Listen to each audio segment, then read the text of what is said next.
Thank you all for sticking around. I know this is the kind of session where people start to think, you know, if I left now, I could get home in time and beat the traffic. So, you guys are troopers for being here. So we're going to do 20 Twitter tips for teachers today. My name is Jonathan Wiley. I work at Grantwood AEA, and this is my partner in crime. I'll let her introduce herself. I'm Mindy Carney, and I'm also from Grantwood as well, only for a month and a half, so I'm not a complete expert yet. She was an expert, that's why we hired her. So, yeah. Good herself. So, these are great presentations. I always like coming to these types of presentations because you always know how far along we are towards being finished. So, how many slides do we have? Well, we have about 20 slides, so you'll know pretty quickly when we're done and we're not done. Should we show this? Yes. All right, we'll show a little bit of this. Okay, just. And then maybe we'll see. Hello, Twitterbird! Tweedle, tweedle, Twitter! Any little tweet will do! Every little tweet's a winner! You can do too! Yes, tweet a little tweet on Twitter! Everyone will know what's new! Tweedle, tweet, it's up to you! In 140 characters, I'll tell you what I need! On Twitter, I post random arts and pictures of my feed. I'm staying up to date with friends while walking down the street. Yeah, Twitter's pretty sweet. I'm literally twittering, my life is not complete. It's literally with every single tweet. You say that you're so cool, retweeting things like tools. You're all a bunch of fools. Hashtag nature! Tweedle, tweet on Twitter, every good thing you do. Every single tweet's a winner! You can do it too! Just tweet a little tweet on Twitter. Everyone will know what's new. Tweet a little tweet, it's up to you. Now get your popcorn out, let's watch the let's go head to head. I'm with my toughest friendship with the rest is all but dead. Why go to Labby Vince's read your Twitter feed instead? So you can say that. But Twitter isn't just for petty things, just misled. It helps the message of the era spread to grow and spread. With Twitter by your side, Connected far and wide. the world is intertwined. Twitter, every little tweet will do. Every single tweet's a winner, you can do it too. Yes, tweet a little tweet on Twitter, and you'll know what's new. Tweet a little tweet, It's up to you.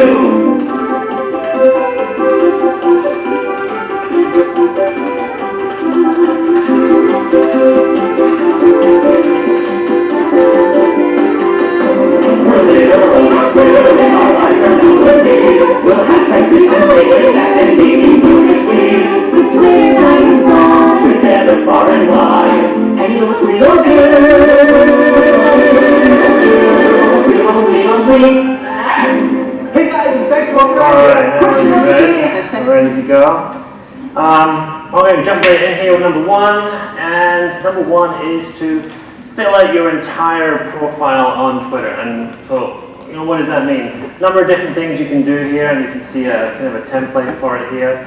So, I guess number one, do them in order. A nice kind of bio on there that tells people a little bit about yourself. If you're trying to connect with other educators online, and you just have something like, I don't know, I'm a teacher and I like dogs and walks on the beach, okay? It doesn't always tell people very much about you and what you're passionate about and what your interests are on Twitter. So try and think about, you know, ways that you can describe your biography on there so that people are going to want to connect with you and want to get in touch with you.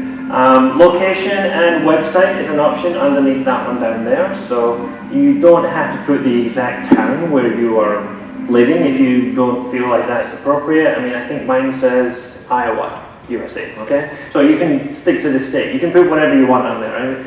Every so often I run across somebody that says something like Dark Side of the Moon or something strange like that, okay? If you have a classroom website or a blog or something else that you want to promote, that's definitely something that you can put in there too.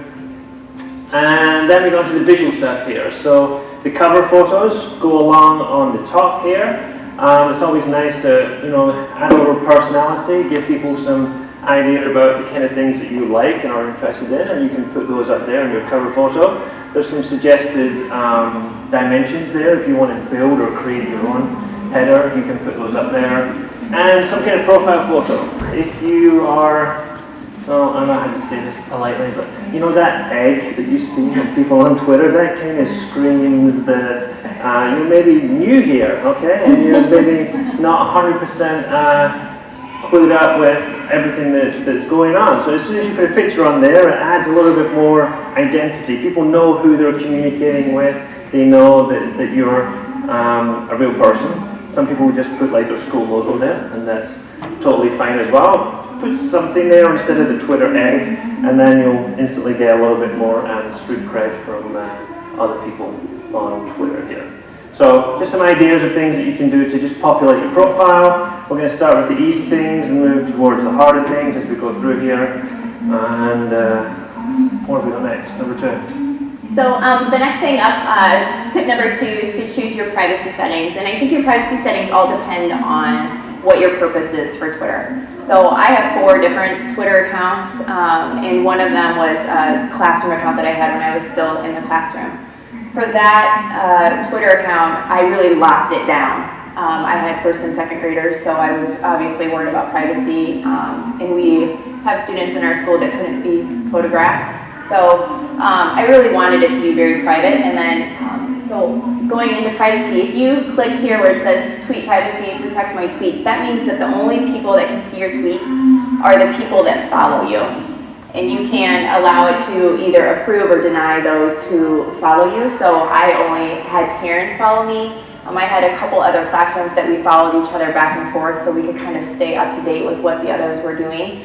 I originally had it so I was just using my professional account and wasn't putting pictures, and I was allowing my students to tweet, which I'm going to talk about a little bit later. But as I got going, I really want to kind of lock this down and let this just be a classroom Twitter account. So when you are creating your Twitter account, you probably really want to think about what's my purpose. As my professional account, I leave it wide open, so anybody can come and see what I'm talking about and gain my opinions or see the things that I think are interesting. And I'm pretty active, or used to be a little bit more active in chats and stuff like that. So I obviously have to be public to engage in those kinds of things. The other thing in the privacy settings here is direct messages.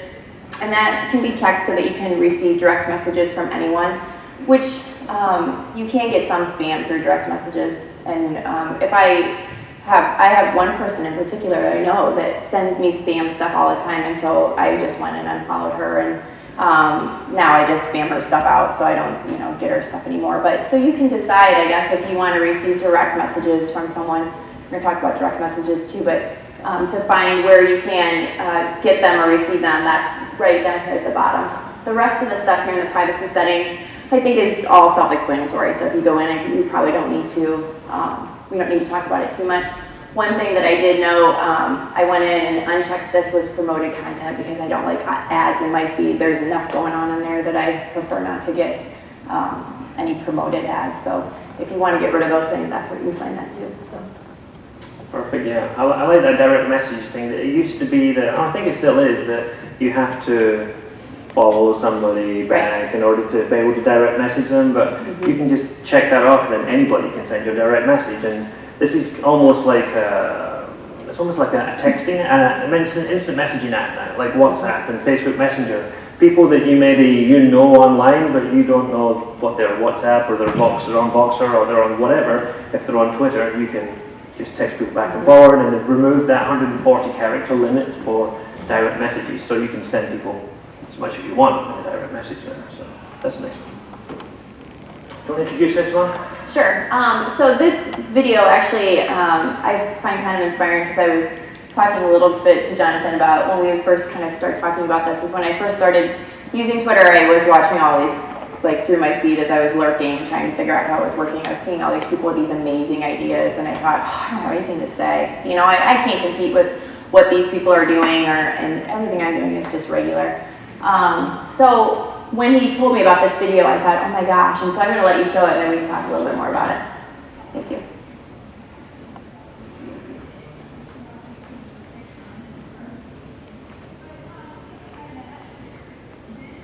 Any creator of anything knows this feeling. You experience someone else's innovative work. It's beautiful, brilliant, breathtaking. You're stunned. Their ideas are unexpected and surprising, but perfect. You think, I never would have thought about that. How did they even come up with that? It's genius. Afterwards you think, my ideas are so obvious, I'll never be as inventive as that. I get this feeling often. Amazing books, movies, or even amazing conversations. I'm in awe at how the creator thinks like that. I'm humbled. But I continue to do my work. I tell my little tales. I share my point of view. Nothing spectacular, just my ordinary thoughts. So one day someone emailed me and said, I never would have thought about that. How did you even come up with that? It's genius. Of course I disagreed and I explained why it was nothing special. But afterwards, I realized something surprisingly profound. Everybody's ideas seem obvious to them. I'll bet even John Coltrane or Richard Feynman felt that everything they were playing or saying was pretty obvious. So maybe what's obvious to me is amazing to someone else. Hit songwriters in interviews often admit that their most successful hit song was one they just thought was stupid and not even worth recording. We're clearly a bad judge of our own creations. We should just put it out and let the world decide. Are you holding back something that seems too obvious to share? So I think that's kind of empowering when you think about the ideas and things that you're doing in your classroom that you think aren't special. And I think I kind of got my voice when I was in Twitter chats and I saw people asking questions. I'm like, well, I know the answer to that. Or no one's saying anything about this thing that they should go and check. And so once I kind of, gained my voice and started saying, well, hey, you should look at this, I couldn't believe the response I got. Like, oh my gosh, this is amazing. Thank you so much. Or when I first started my blog, and I obviously was following where the tweets were going and things like that, and followed the map and saw that people were in like different countries were reading my blog posts, and I thought, gosh, I didn't really think this was a big idea. I needed a blog post for this week, and now I've got people in Germany who are reading about it. And so I think it's really empowering to have someone say, hey, I think you're amazing, because as educators, you don't hear that enough. And so, and what's really neat about it too is getting feedback from people like, hey, have you thought about doing it this way? Or this idea sparked something else for me. So it might not be that they've taken your idea and implemented it, but it might get them thinking about a different way of thinking about something or something new to try. So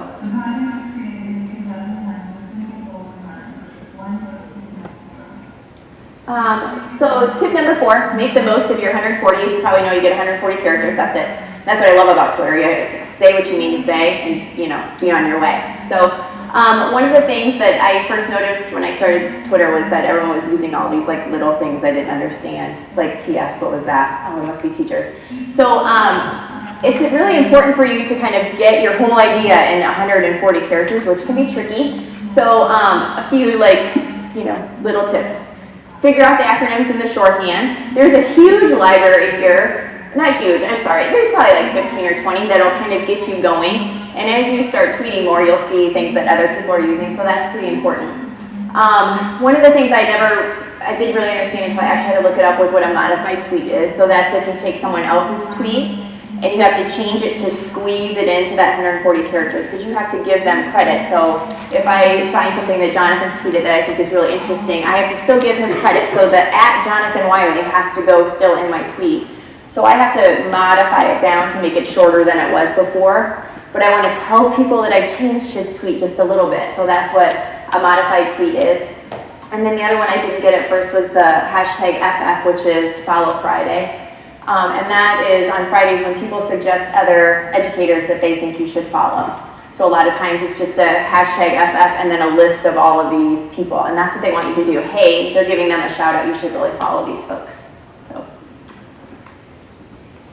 Alright, so Ramsey showed a lot of graphs and things this morning. Mine are not as scientific as his, but they are data-based. And let me show you this one. I think this is kind of interesting. This is from Twitter's own data on tweets.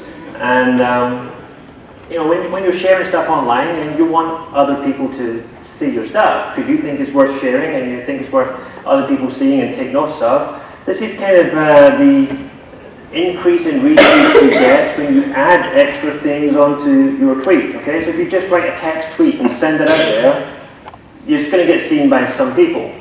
Number of chances of getting it retweeted by other people increase when you add a hashtag, numbers, some stats, a quote from people, videos, and then photos. 35% increase of getting your tweets retweeted. I think you have to have that visual element when you're tweeting and putting things on there, because it can just be like a stream of text and letters and things when you're skipping through Twitter, and you know, we're all the same on our phones. We just like flip it out, flip it, flip, flip, flip, flip, flip, until you see a picture and it's like, oh, wait, that looks interesting. You can add up to 4 photographs on one tweet, and Twitter will put them in a nice little, you know, collage type thing for it. If you put 3 in, it will put 2 small ones and 1 big one for you. So it's a nice way to get yourself more noticed and be more visual on Twitter. So. Okay, so tip number 6 is market with a hashtag, like Jonathan mentioned. The one thing I hear people say so much about hashtags is that they don't understand what they do. And so a hashtag is like an organizer. It takes that tweet and organizes it into its own little folder with all of the other tweets that have that same hashtag, so that everything that goes with that hashtag is all in its sweet little cute folder. And we're going to show you how to utilize those later on in the presentation. So Amber Bridge, who you've probably seen all over Twitter because she's had some great presentations the last couple of days, is doing sketchnoting right now. That's one of her goals for this year. And so she had written a blog post about define STEM, and our team had then tweeted it out. And you can see here that when Jonathan put this out, he uses STEM inside. STEM is one of the hashtags. It's STEM is a really big deal. So one of the things to utilize the 140 characters too is to use those hashtags within your comment or your tweet. So instead of him putting STEM here and then hashtagging STEM down here, he puts a hashtag in front of the STEM, so it kind of utilizes your 140. And then he also has 2 other hashtags here, EdTech and Sketchnote. So this tweet will go into 3 different categories: STEM, EdTech, and Sketchnote. Okay. Now, there are a gazillion hashtags and you'll never be able to keep up with all of them. I mean, people make up their own hashtags. That's what's fun about it. Like, copier problems. Copier problems is actually a hashtag. I'm sure it is if you look it up. If you are looking for educational hashtag library, it's here on this slide. I'm not going to show it to you because there's so much. But if there's something that you're really passionate about, you might want to look and see if there's a hashtag to go with that, because then you can follow that hashtag. So I was always really passionate about Genius Hour. So there's a hashtag for Genius Hour. So you might want to just go and look and see if there's something that you should be following that you're really passionate about that maybe isn't a hashtag that you see every day. One that you see all the time is EdTech. My EdTech stream on Tweetdeck, it never stops moving. It's constant. I can't keep up with it. But hashtagging then kind of helps you follow things and lets people see your tweets as well. Yeah, and if you see any tweets with hashtags on them, you can tap on them or click on that hashtag, and then you'll see everything else related. Good point. Tagged with that hashtag. Yeah. Do you want to show the journey calendar? Can we come back to it, Jonathan? Let's keep going for time. All right, number 7. Mindy talked about those shorthand codes and things like that for Twitter that she had to learn about. So here's something I had to learn about too, and that's when you're talking about other people on Twitter, it gets kind of confusing sometimes, and who sees those tweets and who doesn't see those tweets, okay? So just a pretty simple table I put together here for you. So up at the top, hey Jonathan Wiley, know anything good social media tips and tricks? Anybody who follows you will see that, but I might not see it because maybe I follow you, maybe I don't, and I'm certainly not going to get any notification that you sent that. So if you were asking me a question on Twitter, then I may see that, I may not. It's kind of unlikely maybe. So if you did this one here and put hey, and then you put my hashtag, my Twitter handle on there, and said know any good social media tricks, then anyone who follows you sees that tweet, and I also get like a little ding on my phone or my computer saying, hey, somebody has mentioned me on Twitter. So then I can get back to you and say, hey, absolutely, what do you need? If you start with that person's Twitter handle on there, then only the people who follow you and me will see that tweet. Okay, so that's a little bit more restricted. So if you're thinking, hey, everybody else, did you see my tweet that I sent to Jonathan Wiley? No, probably not, because if you start with my name there, then only I and you and people who follow both of us will get to see that one. And the last one is something that you do see quite a lot. You'll see people put a period and then the Twitter handle, okay? And that's their way of making something public that wasn't necessarily always public. So maybe you're having a conversation back and forward with somebody and you're just doing it in this kind of format here. So only you, that person, and people who follow both of you will see it. But somebody says something really profound, then you put a period in front of it, and then you're like basically making it more public for other people to see. So that's one of these things that are sometimes a misconception when people are using Twitter. You don't know where to put people's names in a tweet. You can put them anywhere you want, really, but just know some, implications of where you're putting those things and what those mean on there.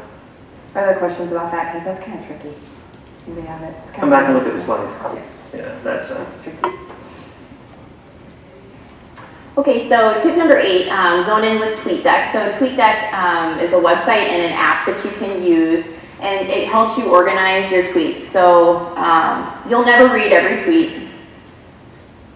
There's a gazillion of them. Say that again. You'll never read every tweet.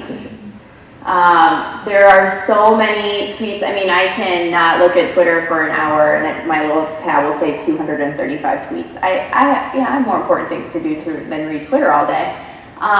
So one of the things that I really like is TweetDeck. And the way TweetDeck is organized is that it's organized in columns, which you can kind of see here.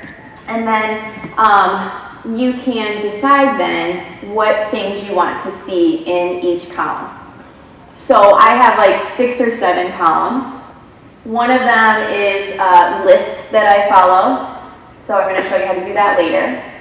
One of them are my favorites. So if you're wondering, like, how do I ever keep track of all of these tweets that I want to go back and read, or the articles that I want to go back to read, if you favorite it, one of the things you can do in your TweetDeck then is to have a column that's for your favorites. So then you can go back later and look at what you had favorited when maybe you didn't have time to read through it. And then I'm trying to become an expert in digital citizenship. So one of the hashtags I have is DigCit, which is the hashtag for digital citizenship. So when I have extra time, I always go in and read anything that maybe I've missed in there. I can also follow, or have like mentions, like if I'm mentioned in a tweet, that will pop up. Direct messages is one of the columns. Those are just default. That I think they just show up that way. Would you agree? Yes. They just default that, yeah. So if you want to add a column outside of what it's defaulted to, there's this little plus sign here, and then it gives you some options of things that you can choose. If you're at Ifttt tomorrow and you look over the shoulder of people, and you'll quite often see this on people's computers during the keynotes and stuff, you can add like a certain hashtag. You can add Ifttt IA, Right. conference hashtag, Yeah. and you'll just see all the tweets from Ifttt in that one column right there for you. So I have EdTech, I think, is one of these, and that's what I was talking about. It goes so fast, I can't even keep up with it, so I should just take it off. I don't know. It's not worth it. So I think Mindy mentioned these a little bit earlier. So this is the way that educators are getting together online to talk about things, to share best practices, to ask questions, to help support each other out. So these are Twitter chats, and I've got a link to our website here that has basically every Twitter chat for educators that you can think of. Okay, you can sort by time zone, and every day there is a Twitter chat for something, and it says on there what it is. So there's ENG chat, English teachers chat, is at 5 p.m. on Mondays. Okay, so you can just tune in like a TV station. Okay, you just go onto Twitter and you search for this hashtag, and it will have a chat, a conversation that is usually structured in some kind of way. Okay, so they'll go through a list of questions, like question 1: what is your favorite tech tool to use with English teachers, okay, or something like that. And then people will reply, and they'll put A1, and they'll put their answer, and then they'll hashtag it ENG chat, okay? And then you're having this conversation back and forth with like-minded people who teach the type of things that you teach. So there's like a first chat, second chat, third chat, fourth chat for elementary teachers. All those grade level chats. There's English chats, there's science chats, there's SS chat, which is social studies chat. There's all kinds of chats for educators on there. Whatever it is you teach, there's a tech coach chat. There's all kinds of different chats out there, and they're well worth tuning into. There's one for Iowa educators on Sunday nights called IE Chat, and that's a great one. Yep. So there's all kinds of great chats, and they're all listed here. So if you're ever interested in connecting with other educators, getting other ideas from educators, this is a related thing to the Twitter chats. You could definitely use Tweetdeck for Twitter chats for sure. Another one you might want to look at is this one here called Tweetchat. Okay? It's a website, and what you do is you put in the hashtag that you want to start following and following along with in this chat, and it gives you a list of all the tweets as they come in. But the nice thing about this is you can write your tweet and just hit enter without entering the hashtag. It will automatically append the hashtag to your comment, okay? So whatever it is you're commenting on, then it accounts for the characters in the hashtag as well. So you just type quickly answer one to do the enter. And you don't have to worry about that, because I know when I've been in Twitter chats before, I've forgotten to add the hashtags, and then that chat doesn't see it. I mean, my followers see it, but if they're not in the chat, then they don't see it too. So sometimes if you are, because these can be fast and furious type of things that fire up lots of questions. So it's a good way to help follow some of that stuff. So Tweetchat or Tweetdeck are both good for following Twitter chats. So tip number 10, direct messaging. So start a conversation. This is kind of a quick one just so I mentioned direct messaging earlier. DM, you'll see people say DM me, and that means to send me a direct message. It's just a private conversation. It's like, you know, texting someone. You can allow anyone to send you a direct message, which I talked about earlier. And it allows you just to kind of start a conversation so you can kind of see how it works. You know, their conversation's on one side, your conversation is on the other. This is a conversation I had with a teacher I'd never met before, and we did like a mystery Skype. And the reason we did it was because we were in a Twitter chat, and I had mentioned about this project I was working on, and she directed us and hey, can I get in on that? So it's just a nice, easy way to have a conversation with someone that you wouldn't have their phone number for to, you know, or like Jonathan had mentioned about Voxer. If you know them on Twitter or you follow them on Twitter, then you can send them a message. So you can add text, photos, links, emojis, emojis, I can say them. And then you can add people to the conversation, which I did not know, but you can apparently. Yeah, group chats. Yes, yeah, but you can add people after you've already started the chat. Oh, really? I guess. That's every day is school day. Just making sure I had all my bases covered today. And then, so it just, you know, allows you to collaborate and discuss, engage. And these are private. Nobody sees these. Right. I mean, these are like behind the curtain or normal tweets and things like that. So very good. All right, so credit where credit's due. I think we talked about this a little bit about, Mindy talked about it when she was talking about modified tweets. I think it's always good to credit people and say, you know, if you're sharing something online like this example here from Lisa Johnson, 4 things every student must do to preserve their work. You know, when I tweeted this out, you know, I put via Tech Chef for you, okay, because that's her Twitter handle, and I'm giving her some credit saying, like, this isn't her stuff. I'm sharing this awesome post by Lisa Johnson, okay. So lots of reasons why you can do that. You know, one, I said it's not my work. It's a polite thing to do. Because I put her Twitter handle on there, you know, she gets a little notification that it's us that's sharing her work, and she's like, oh, that's nice. So it can help build some relationships between us and her. I think it's good digital citizenship. It's, you know, encouraging good behavior, good etiquette for use with your students online. They can help you get noticed more on Twitter too. So, I mean, you use that @mention sign on Twitter. It's the same on Facebook and Instagram and things like that. So I just think it's a nice practice for being a good socially responsible person online on Twitter. And, you know, getting along that side of things and talking about, you know, mentioning and becoming more aware. This is a great book I read recently. It's by 2 administrators, Tony Sinanis and Joe Sanfilippo. They have a whole book about how you can use Twitter and social media in general to brand your school, okay? How your school can be a brand, and not a brand in the same way that a company would be a brand, but a way that you can promote what it is you are doing. I mean, a company, what they promote is their products, and what a school promotes is the learning and understanding, the things that go on in the classrooms, because these are like, you know, these are brick walls normally for parents. They don't normally see what's going on inside the classroom. So they talk a lot about how to share your story and how social media is really powerful for doing that kind of thing.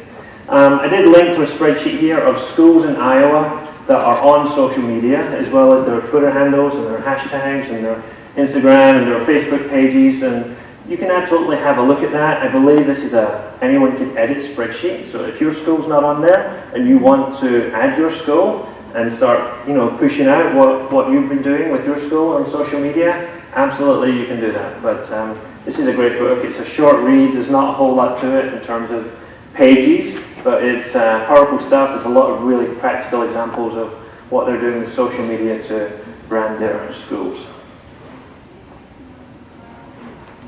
So tip number 13, little tweeters.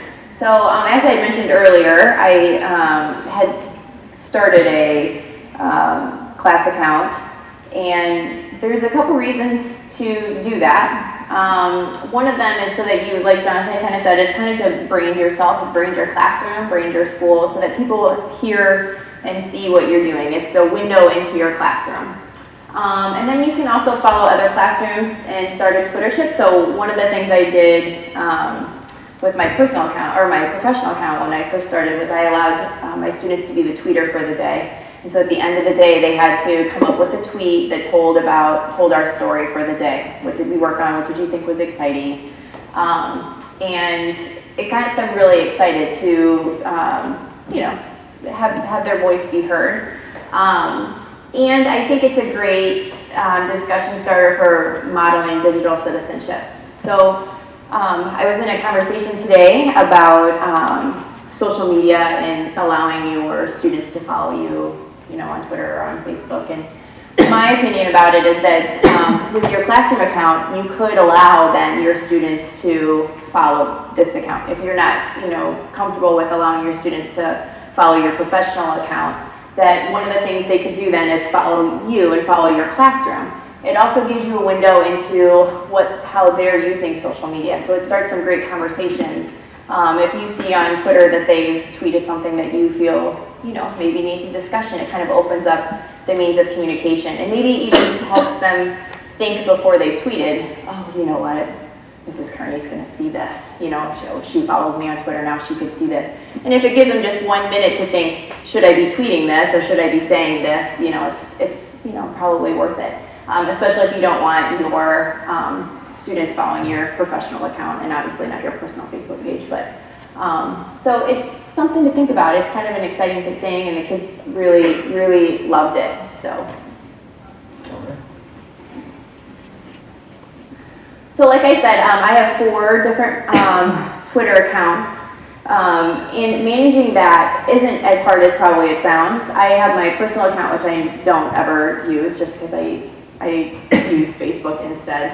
And then I have my professional account. I had my old classroom account, and then I have a Ed Camp Twitter account for when we were running an Ed Camp. So to switch in between those profiles on your handheld device is pretty easy because it just gives you this little icon here, and you can click it, and then all of your accounts that you've ever logged into in that app pop up for you to use. If you're using the internet, it's a little bit different. You would have to log out and log back into a new account. There is a Chrome extension called Tweacher Account Switcher, and it's just an extension that you can use. It's kind of a weird little thing. So Jonathan had brought it up, and so I went and looked at it, and I couldn't figure out how it was working, and I was in a help thing, and nobody else could figure out how it was working. So you still have to log out. Once you install this Chrome extension, you still have to log yourself out and then log into a different account. And then it still doesn't say anything to you, like, hey, you got it figured out. It only does it when you actually go into log out your account, and then it will pop up all of your different accounts. So until then, it doesn't look like anything has changed. It's working and it's there. It's kind of hard to find. It's currently free, but when I went to try it, it said that they were looking, how much would you pay for this service is what it said, and they're looking to add a fee to it. So I don't know that it's necessarily something to pay money for, but if you really enjoy it. Another way that you could go about it then is if you use Chrome, you can go up to people and switch profile users, and one profile would have one account and one profile might have another. Or you could just use different browsers, so if you use one account with your Chrome, and if you'd like to use Firefox or Safari or something else, you could attach a different account to each one of those browsers. So. Yeah, it's most convenient on mobile devices, I think, for that switching, especially if you're using like school accounts and things like that. You can just switch to your school account, your personal account, all those kinds of things. All right, so this is a website I came across recently. I think is really well worth mentioning. I think one of the things that people struggle with sometimes on Twitter is noise. Okay, there is just a flood of tweets, and like Mindy said earlier, you cannot read every single tweet. You just can't. Okay, so how do you get to the ones that are really important or the ones that people are talking about in your network? This is a website and an app for Android and iOS that lets you do just that. Okay, so it's called Nuzzle. And you connect your Twitter account, you can also connect your Facebook account, and what it does is it looks at all the people who you follow, and it analyzes all their tweets, and it will sort all those tweets in order by the ones that people are most retweeting or most talking about. So up the top here it says, 10 of my friends have shared this one, and the real one is not about devices, and it lists a whole bunch of things all the way down the page in order for the articles and the links and stuff that people are sharing and the ones that people are talking about on Twitter. So I think this is a really great thing. If you're thinking, I don't know, I'm looking for some inspiration, some new ideas, some new thoughts, you can fire up Nuzzle and it'll bring you all the things that your network is looking at too. If you're looking for new things to share on Twitter, you haven't got anything to share today, what can I share? I don't know. Bring up Nuzzle, you'll find a whole bunch of stuff. You can retweet it right from here, or you can, click through to the article and tweet it again and give credit to the person who you found that from. But just a nice, straightforward, simple tool that links in with your Twitter accounts. I'm going to show you this too. This is the Twitter search engine. Okay, when we think about searching for things online, we usually use Google, okay, or some kind of search engine on the web to do that. But Twitter has a search, but it also has this what's called an advanced search, which is kind of like Google advanced search. And so much of what we look for is basically on the web. But I think there's so much good stuff shared on Twitter that we think, oh, I saw something about that on Twitter recently, or I wonder if there's anybody who shared a video on something like this on Twitter. So you can go to this advanced search here, and you can put in the words that you're looking for. You can put in hashtags that would be associated with those words if you want. You can say, well, I know it was Mindy that tweeted it, so you can put Mindy's account in there if you want, and it'll search through Mindy's account and bring up all the tweets mentioning those hashtags and those keywords that you put in. Or you can leave out, people's names if you want and keep it completely blank. If you're like, well, I saw it was sometime within last week, you can change the dates in here, and so, you can search for anything on there. You can put in iPad green screen classroom, okay? Search. It'll bring up everything on Twitter with the words iPad green screen and classroom in it, okay? And you can look through all those tweets and get some ideas for your next green screen project with your iPads. And you can sort by tweets. You can see just the images, you can see just the videos, you can see all kinds of great things inside Twitter. So it's a great place to look for new ideas for your classroom, because educators are always sharing fantastic things that they're doing on Twitter. And if you know how to search for them and how to find them, even if you don't follow those people, you can still find their tweets and see what they've been sharing with others. Okay, so especially if you're just getting started on Twitter, I know when I first started, I went in and followed pretty much anybody that I could possibly follow. Looking back, it I maybe would have liked to have been a little bit choosier than I was. So one of the things that you can do if you're just getting started, and I think this is kind of a neat thing actually, is that I can go to Jonathan's profile, and along the top here, it shows all his kind of stats, I guess. So then it shows how many lists he has. So if I click on those lists, then it opens it up and shows me the names of those lists, and I can go in and click and see who's in Jonathan's lists, and then I can decide if I want to subscribe to that. And then do you remember in Tweetdeck I had that column where I was following one of Brent Catlett's lists, and so every tweet that one of those people tweets goes in that list for me.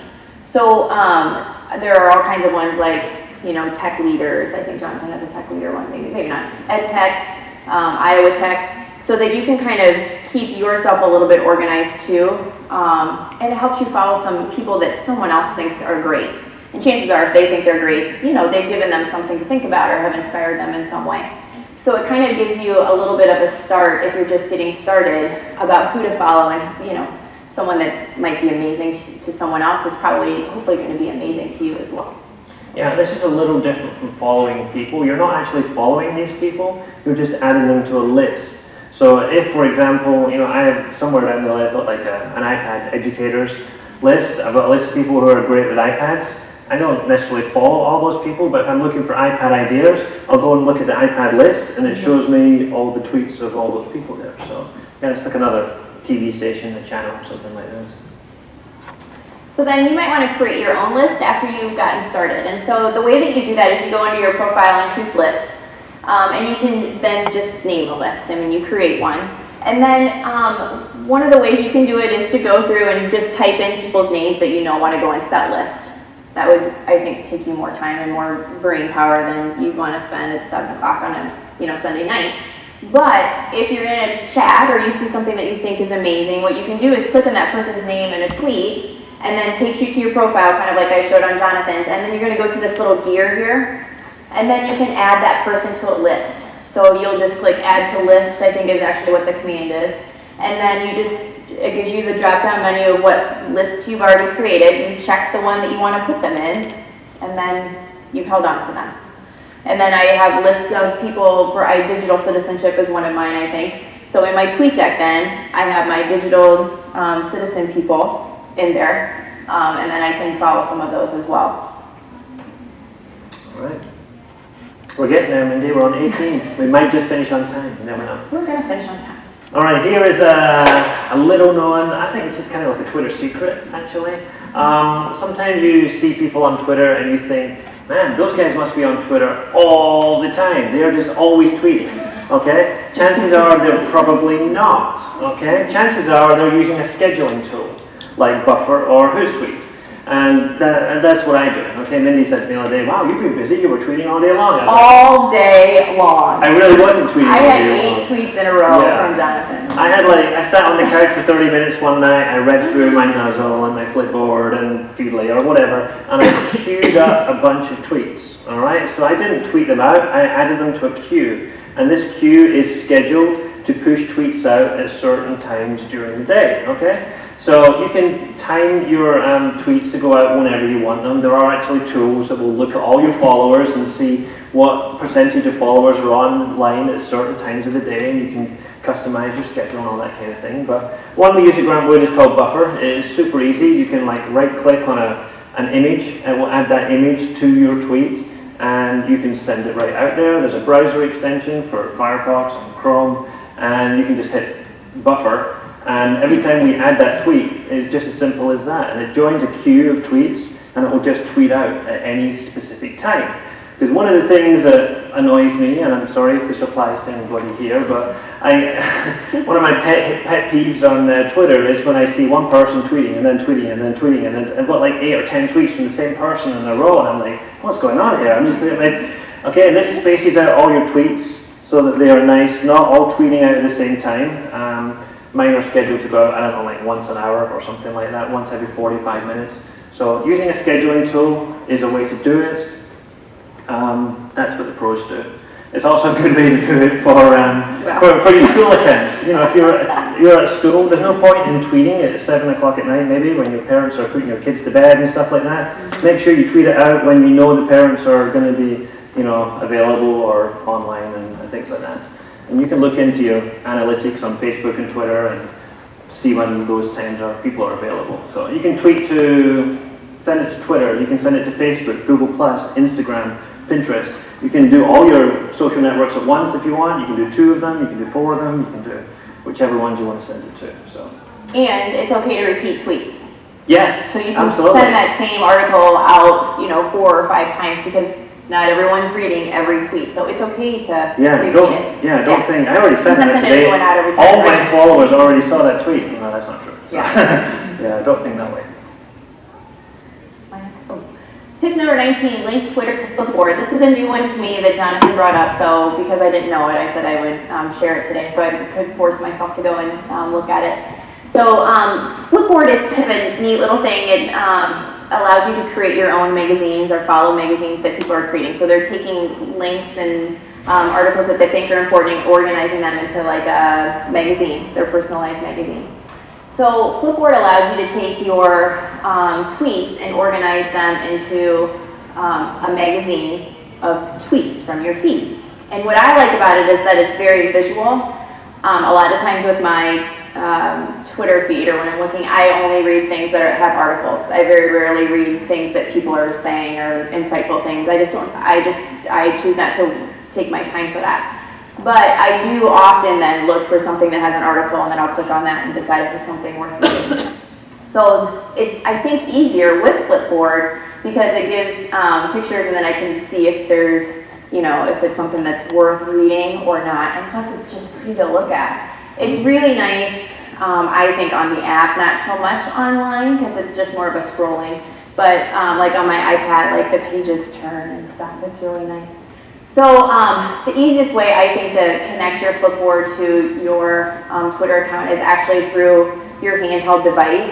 Down here, there's these little squares, the little app squares. You just add an account and then choose Flipboard, but you have to have a Flipboard account so to do that. So it's just kind of a different way to take a look at your Twitter feed that's not just, you know, on your phone or on your iPad. Yeah, it's really nice and visual. Instead of just seeing like a bunch of links on Twitter, it actually shows you the article that they were linking to and says who shared it and gives you the chance to retweet it. All right, we're going to make it. Number 20, last but not least, Ifttt, okay? Ifttt recipes. If you've never used Ifttt before, this is a really kind of crazy, awesome automation tool online, okay? So there's a website, ifttt.com, and you go there, and if you sign up with certain accounts, you can automate it to do different things for you. So there's a whole bunch of Twitter ones here. So did I put these in the wrong order? Oh, okay, there we go. I'll do this one first then. So look at this one here. Every time you favorite something in Twitter, it goes to a Google spreadsheet. Okay? And you've got this one Google spreadsheet that's got all the tweets that you favorite in it. It tells you who did it, hashtag, when it was tweeted, and a link to that tweet. Every time you get a new follower in Twitter, collect them all in a Google spreadsheet. Hashtag, all go to a Google spreadsheet. Maybe you want all the tweets from Ifttt this year.